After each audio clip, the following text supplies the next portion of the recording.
En manchette aujourd'hui, ce mardi 20 septembre 2016, le groupe EBI et ses entreprises affiliées, ainsi que le groupe Arnois, honoré par Desjardins Entrepreneurs.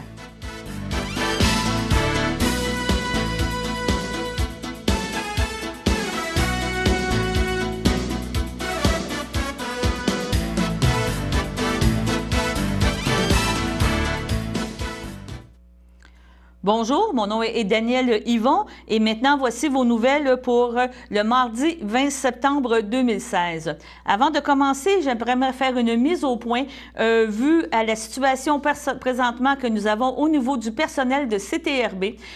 Nous sommes dans l'obligation de diffuser le bulletin d'information original à 6 heures le soir et en reprise le lendemain à midi. Donc, on s'excuse des inconvénients que ça peut vous causer, mais malheureusement, c'est de cette façon-là qu'on peut vous livrer un bulletin de nouvelles quotidien pour l'instant.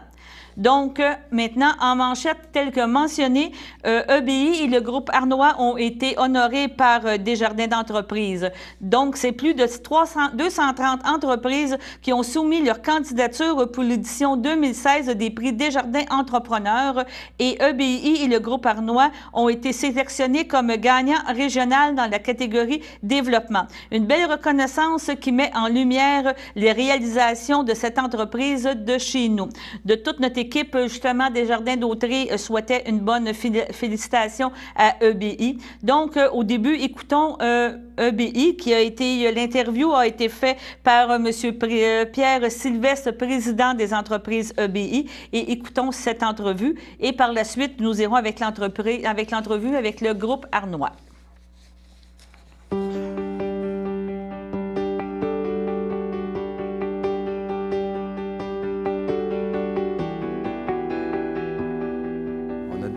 En 1960 dans le terrassement et l'excavation. C'est mon père qui a débuté l'entreprise.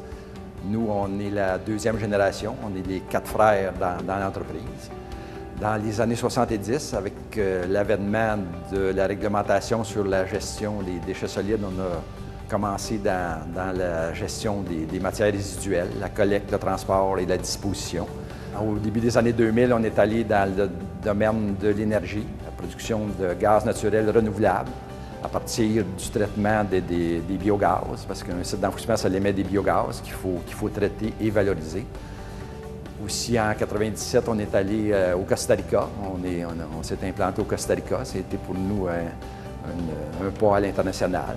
C'est un domaine qui est très spécialisé. On a M. Luc Turcotte, qui est directeur général de EBI, notre division de production d'électricité et d'énergie. Un ingénieur qui a l'expertise pour comprendre ces procédés-là puis diriger l'entreprise à ce niveau-là. EBI Énergie a été fondée au début des années 2000 avec la mission de valoriser en énergie le biogaz généré par les matières résiduelles. En fait, nous collectons les biogaz qui sont générés par la dégradation des matières organiques enfouies au lieu d'enfouissement technique pour les transformer en 2 types d'énergie, du gaz naturel et de l'électricité. Nous sommes de véritables pionniers dans le domaine de l'énergie verte produite à partir du biogaz. Nous avons été les premiers au Canada à produire du gaz naturel, du biométhane à partir des biogaz. Et nous avons été parmi les premiers également à réussir à construire une centrale de cogénération utilisant le biogaz comme combustible. La matière première pour EBI Énergie provient essentiellement du lieu d'enfouissement. Le lieu d'enfouissement technique de Saint-Thomas est l'un des plus grands sites d'enfouissement au Québec et dessert environ 50 à 75 municipalités sur la rive nord du fleuve Saint-Laurent. En fait, au niveau énergétique, nous sommes en mesure d'assumer la consommation énergétique d'environ 10 000 maisons, 10 000 résidences. Au niveau de la réduction des gaz à effet de serre, c'est l'équivalent de 100 000 véhicules automobiles qui seraient retirés de la circulation, effectivement. EBI Énergie est vraiment centralisé sur la valorisation énergétique à partir des matières résiduelles.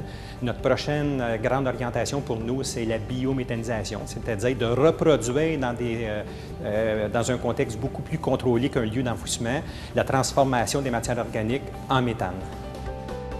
On est très fiers d'être avec Desjardins. Ce sont des professionnels indépendants qui sont très compétents. Mais pour nous, le prix entrepreneur Desjardins dans le domaine du développement durable, c'est une reconnaissance de notre travail, des efforts qu'on a faits. Ça nous donne une belle visibilité à l'entreprise pour être reconnu par les gens et le public en général.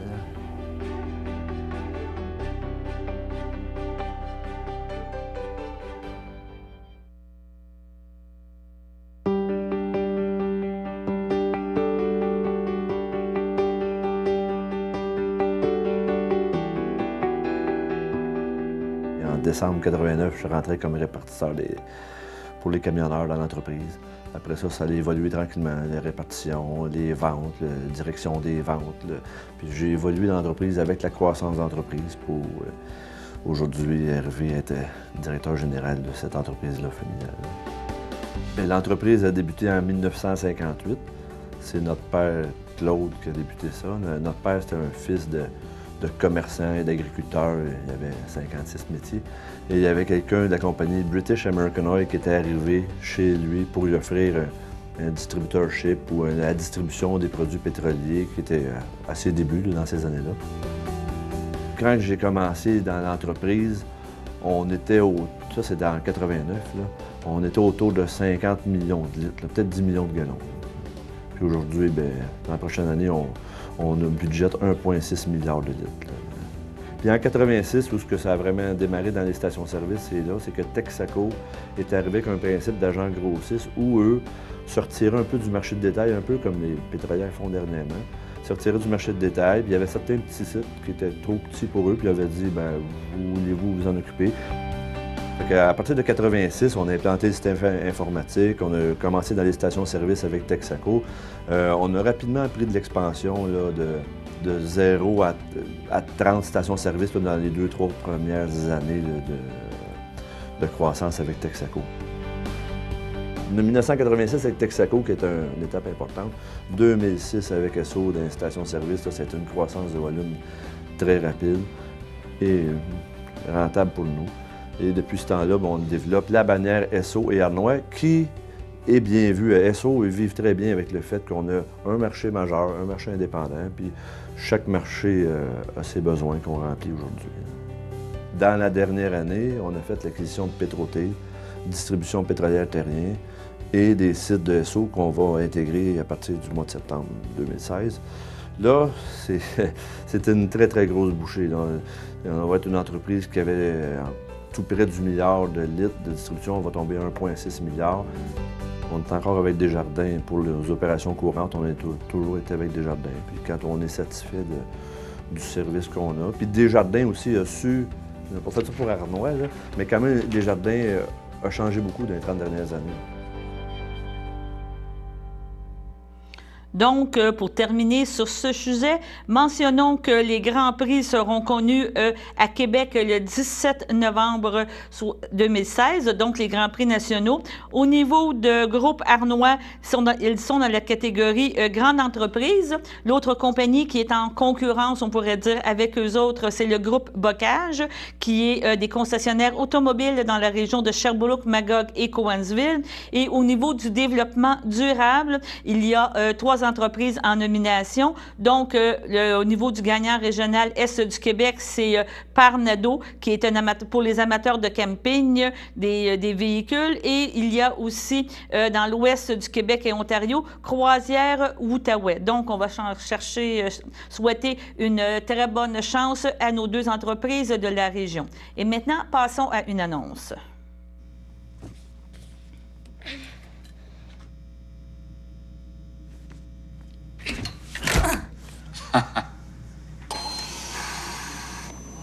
On va devoir amputer.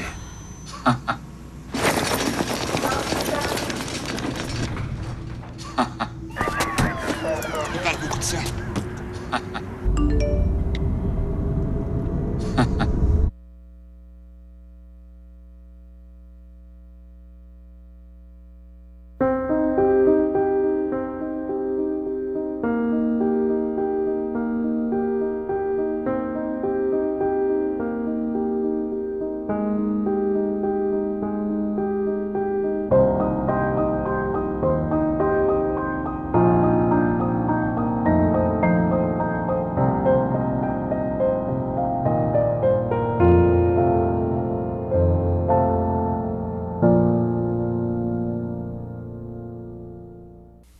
Le samedi matin, dès 9h30, nos téléspectateurs sont invités au Super Bingo télévisé diffusé de nos studios de Berthierville.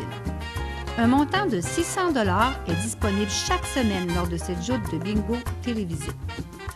Un animateur et 3 bénévoles se succèdent à la caméra de CTRB dans le but de vous faire passer une petite heure agréable et payante le samedi matin.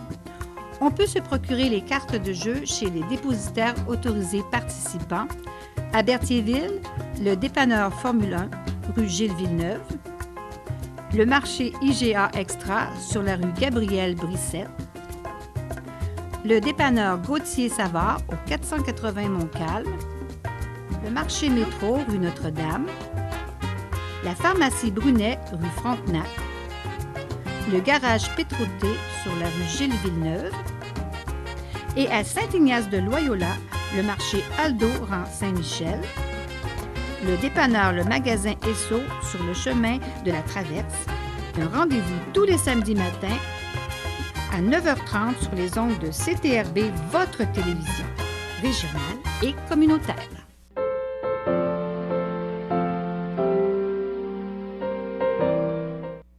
En ce mardi 20 septembre, la FADOC de l'Île-du-Pas désire souhaiter un bon anniversaire à M. Patrick Hainaut, Mme Cécile Rousseau, M. Marco Desbiens, Mme Carole Courchaine et M. Normand Houle. Il y a aussi l'Ordre des filles d'Isabelle qui désire souhaiter un bon anniversaire à Mme Ida Demers. Donc, à toutes ces personnes, une très belle journée et profitez de votre journée pour votre anniversaire. Maintenant, quelques petites nouvelles du club de golf de Berthier.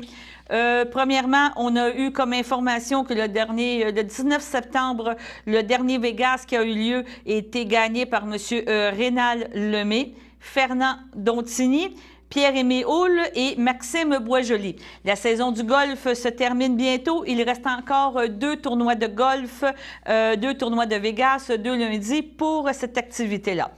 Et aussi, les gens n'ont pas toujours la chance de réussir un trou d'un coup dans leur carrière de golfeur, mais on peut féliciter M. Jocelyn Rondeau qui a réussi un trou d'un coup sur le parcours blanc, le trou numéro 4, 132 verges avec un fer 7. Donc, félicitations à M. Rondeau et il va avoir sa plaque avec son nom mentionnant qu'il a réussi un trou d'un coup.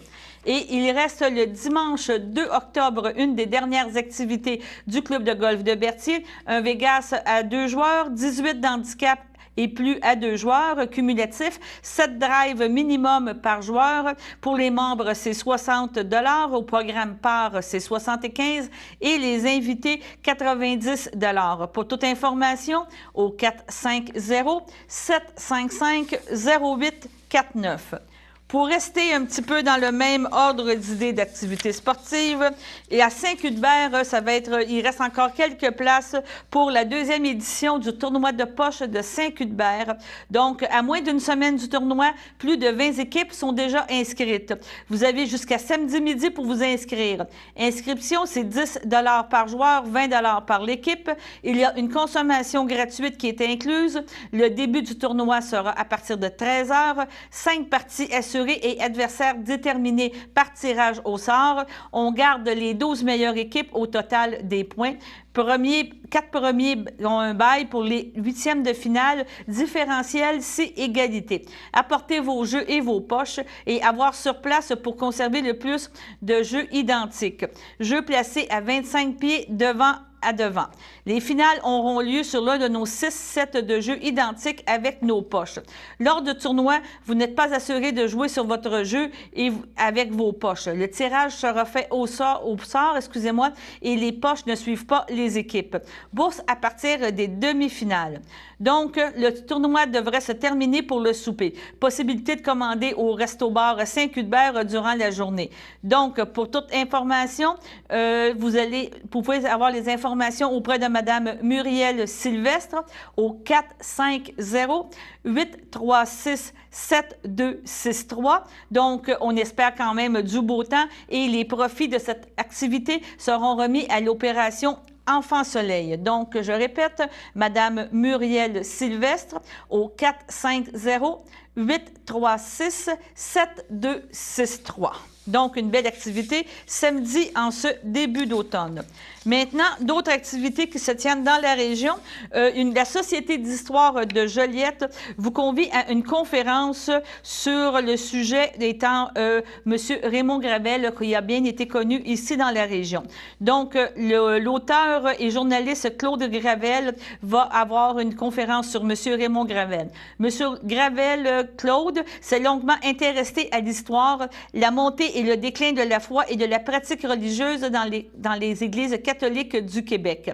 Il est épris de ce sujet, comme en témoignent ses 2 livres précédents qui forment un diptyque à la fois intimiste, communautaire et scénographique de la vie religieuse d'ici. La féministe en robe noire, Mère Sainte Marie et la vie des communautés religieuses, l'âge de la ferveur, 1840 à 1860. Mais sa connaissance de la pratique religieuse l'aura mené sur les chemins d'un homme d'ombre et de lumière, et ceux d'un prêtre tout en contraste, l'abbé Raymond Gravel. Alors que l'auteur acceptait de plonger dans l'écriture de la biographie de l'abbé, la maladie frappait ce religieux aux multiples actions. Malgré l'épreuve et la venue de la fin, le livre devait s'écrire. Claude Gravel allait donc suivre patiemment, sur plus de 2800 kilomètres de route, l'infatigable homme d'Église.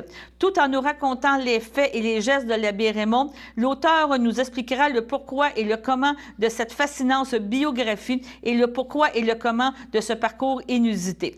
Donc, vous êtes invité à la Société d'histoire de Joliette qui se situe l'activité se situe à l'Arsenal de Joliette ce jeudi 22 septembre à 19h30. Le coût, c'est gratuit pour les membres de la Société et 5 $ pour les non-membres. Donc, pour tous ceux qui se sont intéressés à la vie de M. Raymond Gravel, ce peut être une activité très intéressante. Maintenant, il y a aussi la conférence de Mme Roxane Bouchard qui se tiendra demain, mercredi le 21 septembre, de 18h30 à 20h à la bibliothèque de Berthierville. Des trucs pour lire et pour écrire. Mme Roxane Bouchard vous propose une rencontre dans laquelle la romancière passionnée raconte des recherches auprès de ses militaires et des pêcheurs ainsi que son travail d'écriture. Vous voulez savoir comment transformer une discussion en brouillon, puis améliorer le texte jusqu'à la version finale? N'hésitez pas à venir discuter avec elle. L'auteur a déjà 5 volumes, dont le merveilleux livre « Nous étions le sel de la mer ». Cette activité sera gratuite pour les membres et 3 $ pour les non-membres. Donc, bienvenue à tous à la bibliothèque de Berthierville. Pour autre information, vous pouvez faire le 450-836-7035. Il reste encore quelques places pour aller participer au Grand Prix Desjardins de la culture de Lanaudière qui se tiendra vendredi le 23 septembre au Théâtre du Vieux-Terrebonne à Terrebonne. Le coût est de 48 $ par personne et c'est sous la présidence cette année de Yann Perrault. Donc, vous pouvez avoir les informations au 450-492-4777. Et maintenant, nous allons passer aux avis de décès. 多くの国の情熱を持った人々の出会いから生まれるアイデアが好きです。地球を向上させ、将来の世代のためによりグリーンにするアイデアです。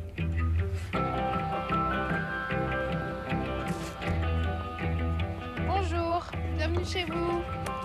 Charlotte Mallet, chercheuse à l'Institut de recherche d'Hydro-Québec. Ici, on a de quoi être fier. Grâce à des partenariats internationaux, on crée les matériaux de batterie de demain.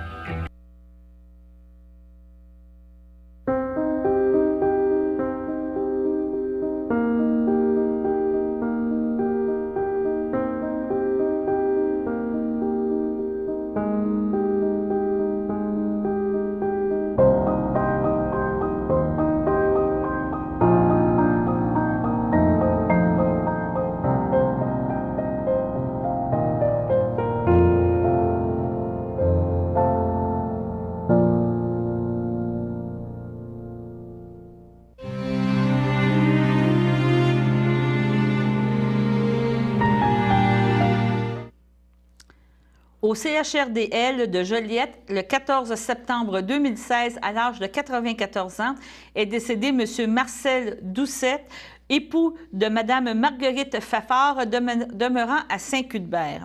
Il laisse dans le deuil, outre son épouse, ses enfants, Sylvie Doucet, Jean Paradis, Richard Doucet, Jocelyne Houle, Jean-Pierre Doucet, Lise Manègre, Stéphane Doucet, ses 3 petits-enfants, Vincent, Vicky et Élodie, sa sœur, son frère, son beau-frère et ses belles-sœurs, Claire Doucet, René Franqueur, Denis Fafard, Lise Massé, Marguerite Lavallée, feu Roger Fafard, sa sœur, Thérèse Roberge, feu Germain Fafard, plusieurs neveux, nièces, autres parents et amis. La famille vous accueillera le vendredi 30 septembre de 19h à 22h et le samedi 1er octobre dès 9h au complexe Eftério sur la rue Notre-Dame à Berthierville. Les funérailles auront lieu le 1er octobre en l'église de Saint-Cuthbert à 11h. M. Marcel Fafard sera inhumé au cimetière de Saint-Cuthbert. Donc, comme toujours, au nom de CTRB et de ses employés, nous désirons souhaiter nos plus sincères sympathies à toutes les familles éprouvées.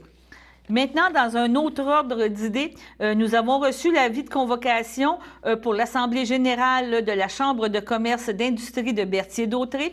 Cette activité se tiendra mercredi le 28 septembre lors d'un 5 à 7 au complexe La Grosse Bertha sur la rue Frontenac à Berthierville. Donc, si vous voulez confirmer votre présence, vous pouvez appeler au 450-836-4689. D'autres activités que nous avons reçues pour des invitations, nous avons reçu une invitation de la part du Parti québécois du comté de Berthier. La présidente du comité exécutif du Parti québécois de Berthier, Mme Ingrid Engman, est heureuse d'inviter les membres du Parti québécois ainsi que tous les gens intéressés à venir rencontrer les candidats dans la course à la chefferie du Parti québécois. La rencontre aura lieu au Chalet des loisirs de Saint-Cuthbert le 1er octobre prochain. Les 4 candidats ont été invités et jusqu'à présent, 3 d'entre eux ont confirmé leur présence, soit M. Jean-François Lisée, Mme Martine Ouellette et M. Paul Saint-Pierre Plamondon. Chacun des candidats aura un moment pour présenter son programme. S'en suivra une période de questions pour les membres. Depuis le retrait de la course de Mme Véronique Yvon, plusieurs membres sont à réorienter leur choix et pourraient se faire une idée lors de cette activité. C'est pourquoi la présidente du comité exécutif, Mme Thérèse Chaput, se joint à sa collègue de Berthier et convie les membres de la circonscription aussi de Joliette à cette activité. Le député de Berthier se dit content que les membres du Parti québécois aient l'occasion de rencontrer les candidats dans le comté de Berthier. Ainsi, avons-nous une course très serrée. C'est pourquoi chaque occasion de parler aux membres est importante pour les candidats. Donc, on répète, ça va être le samedi 1er octobre 2016 à 9h le matin. Donc, des danoises et des cafés seront servis gratuitement. Le lieu, c'est le 1944 principal à Saint-Cuthbert. Il n'y a aucun coût et vous pouvez rejoindre pour toute information Mme Ingrid Eggman au 450-916-2324.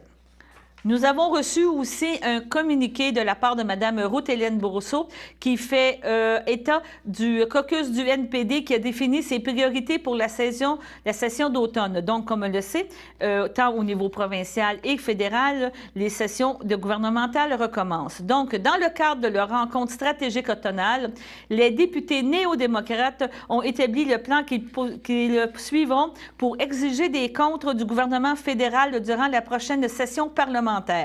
Il y a beaucoup de travail à faire, a mentionné M. Molclair. Nous devons proposer des solutions concrètes pour améliorer la vie des Canadiens et nous assurer que le gouvernement libéral soit tenu responsable de ses actions. Les députés du NPD ont écouté les Canadiens tout l'été et ont fixé, en vue de la rentrée parlementaire, les grandes priorités suivantes. La réforme électorale, la défense du système public de santé, la protection de l'environnement, les droits de la personne au pays ainsi que les efforts de paix à l'étranger. Les assemblées organisées par les députés néo-démocrates d'un bout à l'autre du pays nous ont confirmé que le temps était venu d'adopter un système auquel chaque vote compte. Nous ferons en sorte que le gouvernement tienne sa promesse et de faire de l'élection 2015 la dernière tenue selon l'injuste mode de scrutin actuel. Pour ce qui est des soins de santé et des changements climatiques, le gouvernement libéral a récemment annoncé qu'il continuerait à suivre l'approche vouée à l'échec de M. Stephen Harper. Maintenant que l'été est terminé, les Canadiens seront de plus en plus surpris de voir les libéraux souscrire aux politiques rejetées par la population lors des dernières élections, a dit le président du caucus, M. Charlie Angus. Les Canadiens veulent qu'un NPD solide oblige le gouvernement à respecter ses engagements. Donc, ce sera à suivre la rentrée parlementaire au niveau du fédéral. Maintenant, quelques autres dernières petites informations. N'oubliez pas, si vous voulez suivre des formations, l'atelier Les Bricoleuses, qui sont maintenant situés au coin de d'Iberville et de Frontenac, offre des cours de tricot, de cuisine, de broderie. Il y a même des ateliers libres. Donc, pour toutes les informations, vous pouvez rejoindre Mme Angie Caron au 450-449-4520. N'oubliez pas que si vous voulez aussi vous inscrire aux ateliers thématiques pour les femmes souffrant du cancer du sein, l'atelier 2, qui va s'appeler la démystification des idées et des perceptions, se tiendra le vendredi 30 septembre. Donc, cette activité se tient toujours au CHRDL de 13h à 15h30 au local 7C 724. Vous pouvez toujours rejoindre Mme Lynne Plante, travailleuse sociale, au 450-759-8222, le poste 2031, et vous pouvez vous inscrire, et c'est toujours gratuitement que c'est offert ces activités-là. Et maintenant, nous allons passer à la météo.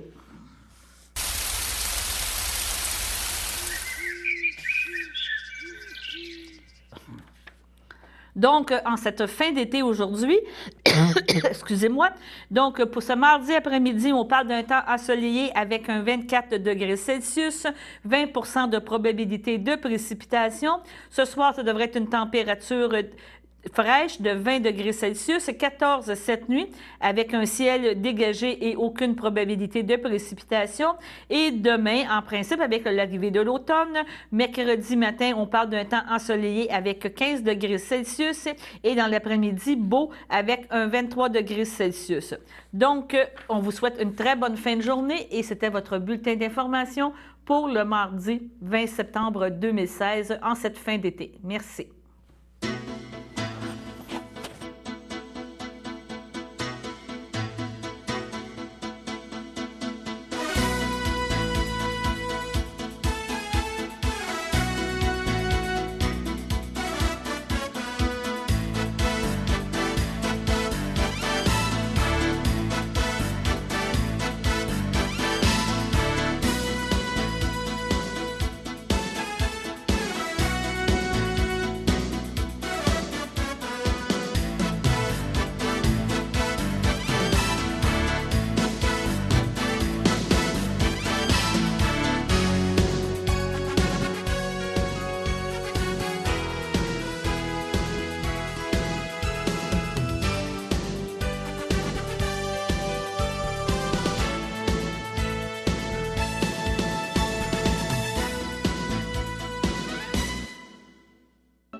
On se trouve présentement dans le fumoir du magasin qui a été construit en 1915. Un fumoir où les hommes se regroupaient pour jouer aux cartes, pour jaser pendant que, je disais tantôt, les dames magasinaient, mais aussi pour faire des tournois de toutes sortes. Ils jouaient à l'argent et ils faisaient des tournois de cartes, des tournois. Donc, c'est ici que les hommes se rassemblaient. Derrière moi, j'ai le premier magasin qui a été construit. En fait, le mur qui est derrière moi, c'est le mur adjacent à l'autre bâtiment. Le premier magasin général qui a été construit en 1827. Il a été construit par Eugène Trudeau, qui, lui, travaillait dans un magasin